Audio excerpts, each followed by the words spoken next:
اعوذ باللہ من الشیطان الرجیم، بسم اللہ الرحمن الرحیم۔ سورہ نساء، ترجمہ اور تفسیر، آیت نمبر 5 سے آیت نمبر 10 تک۔ ان آیات میں اللہ تبارک و تعالیٰ نے یتیموں کے حقوق،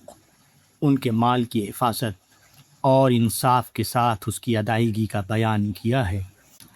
وَلَا تُؤْتُوا السُّفَهَاءَ أَمْوَالَكُمُ الَّتِي جَعَلَ اللَّهُ لَكُمْ قِيَامًا وَارْزُقُوهُمْ فِيهَا وَاكْسُوهُمْ وَقُولُوا لَهُمْ قَوْلًا مَّعْرُوفًا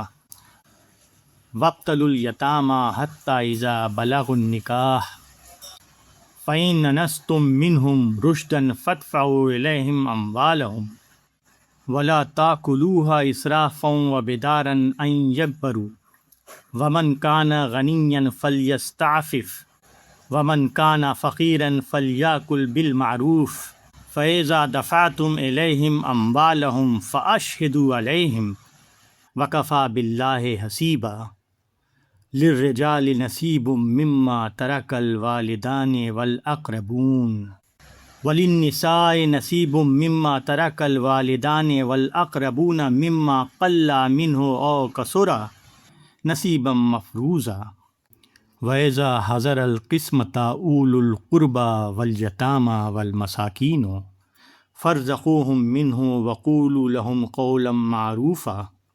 وَلْيَخْشَ الَّذِينَ لَوْ تَرَكُوا مِنْ خَلْفِهِمْ ذُرِّيَّةً ضِعَافًا خَافُوا عَلَيْهِمْ فَلْيَتَّقُوا اللَّهَ وَلْيَقُولُوا قَوْلًا سَدِيدًا۔ ان الذین یاکلون اموال الیتامی ظلما انما یاکلون فی بطونہم نارا وسیصلون سعیرا۔ سورہ نساء کے ان آیات کا ترجمہ ہے، اور نادانوں کو اپنا وہ مال نہ دو جس کو اللہ نے تمہارے لیے قیام کا ذریعہ بنایا ہے، اور اس مال میں سے ان کو کھلاؤ اور پہناؤ اور ان سے بھلائی کی بات کہو، اور یتیموں کو جانچتے رہو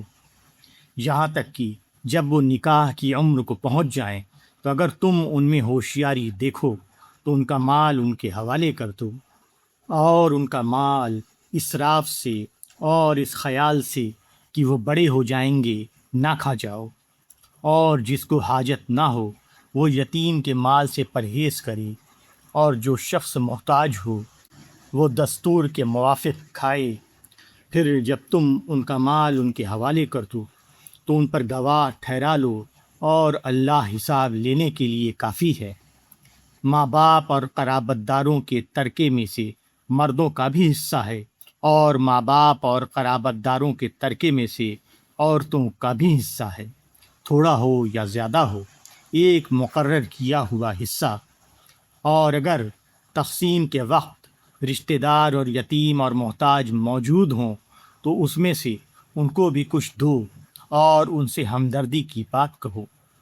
اور ایسے لوگوں کو ڈرنا چاہیے کہ اگر وہ اپنے پیچھے ناتواں بچے چھوڑ جاتے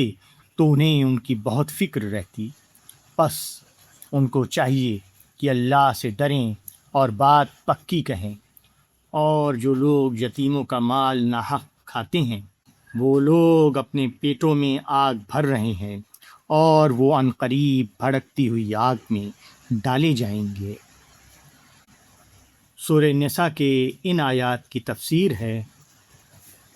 مال نہ عیش کے لیے ہے اور نہ اظہار فخر کے لیے،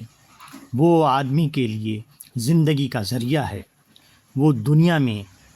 اس کے قیام و بقا کا سامان ہے۔ مال کا ذریعہ زندگی ہونا ایک طرف یہ ظاہر کرتا ہے کہ اس کو بذات خود مقصود بنا لینا درست نہیں، دوسرے یہ انتہائی ضروری ہے کہ مال کو ضائع ہونے سے بچایا جائے اور اس کو اس کے حقدار تک پہنچانے کا پورا اہتمام کیا جائے۔ کسی کے مال کو ٹھیک ٹھیک ادا نہ کرنا گویا خدا کے اس انتظام میں فساد ڈالنا ہے جو خدا نے اپنے بندوں کی رزق رسانی کے لیے کیا۔ یتیم کسی سماج کا سب سے کمزور حصہ ہوتا ہے، اس لیے اس کے مال کی حفاظت اور اس کے معاملے میں ہر قسم کے ظلم سے اپنے کو بچانا اور زیادہ ضروری ہے، حتیٰ کہ یہ بھی ضروری ہے کہ آدمی انصاف کے مطابق ان کے ساتھ جو معاملہ کرے اس کو لکھ کر اس پر گواہی لے لے، تاکہ سماج کے اندر شکایت اور اختلاف کی فضا پیدا نہ ہو اور وہ لوگوں کے سامنے بری الذمہ ہو سکے۔ جب بھی آدمی کے ہاتھ میں کسی کا معاملہ ہو تو اس کو یہ سمجھ کر معاملہ کرنا چاہیے کہ اس کی ہر کوتاہی اللہ کے علم میں ہے۔ صاحب معاملہ اپنی کمزوری کی وجہ سے خواہ اس کے خلاف کچھ نہ کر سکے، مگر خدا اس کو ضرور قیامت کے دن پکڑے گا، اور اگر اس نے حق کے خلاف معاملہ کیا ہے تو وہ اس کو سخت سزا دے گا، اور اس کے لیے کسی طرح بھی خدا کی سزا سے بچنا ممکن نہ ہوگا۔ دنیا میں کمزور کا حق دبا کر آدمی خوش ہوتا ہے، مگر